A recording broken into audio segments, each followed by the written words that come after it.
Hello everyone, I'm Hillary with Dominion Tea, and today we're going to talk about cinnamon. So, cinnamon's been around for centuries. In fact, it's in the records all the way back to Egyptians, and what is so fascinating about it is it was actually used in mummification.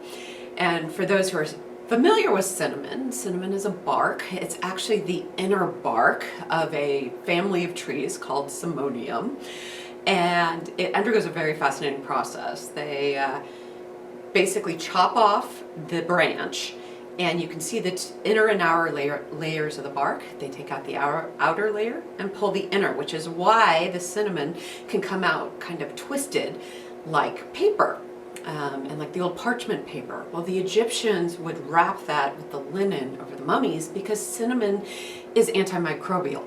And so it was fabulous for preservation purposes. Now, it was also fabulous medicinally for the time being. And so the Egyptians really held the market on cinnamon for centuries.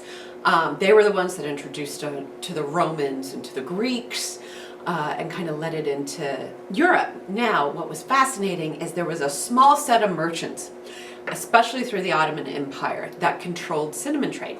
So the original cinnamon that the Egyptians had, and that traveled most of Europe originally, comes out of Sri Lanka, and that is considered the true cinnamon. But the reality of it is Sri Lanka doesn't produce a lot of it. That cinnamon actually doesn't hold its flavor in baking. The cinnamon Americans see as cinnamon is actually from the cassia variety of the plant. It is dominantly grown in China, Indonesia, and other regions of Southeast Asia. And the cassia varietal of the cinnamon plant holds its flavor in baking and in hot water. And so here at Dominion Tea, most of our cinnamon comes out of Indonesia. Why Indonesia? Really, they've done a great job kind of trying to adhere to EU certification and to USDA organic use of pesticides. Because one of the byproducts of actually cutting off the branches on the tree is periodically the tree is going to end up with a fungus infection that's got to be treated if you're going to preserve the tree and allow the tree to branch out again in the future.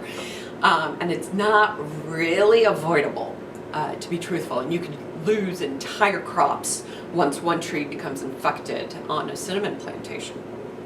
And so it is important to find a country that can at least has the practices on treating the fungus with what would be biodegradable and actually kind of what we'll call fungicides that are a little bit more water soluble and will wash off the tree.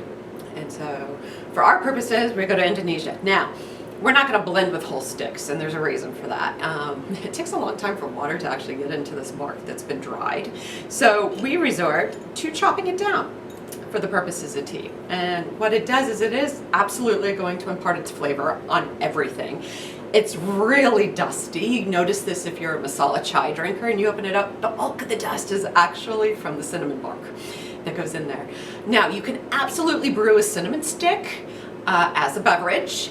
It will give you flavor. It's not going to be as potent as you think it would be, but you can always try and enjoy it if that's your type of flavor. Generally, you're going to find it's really earthy though, and it's got its own drying effect, so astringency in your mouth. So it's better kind of kept as a side ingredient and blended with other things, because it does play well, even though it is a very powerful spice. And so as you're out and about and kind of playing with your tea blends, don't forget to give cinnamon a little bit of respect as you keep exploring. You enjoyed learning more about tea with us. Hit the subscribe button so that you can be notified when we add more videos to our channel. And check out the highlighted videos to learn even more about tea. And last but not least, you can check out all of the teas we talk about in our videos at dominiontea.com.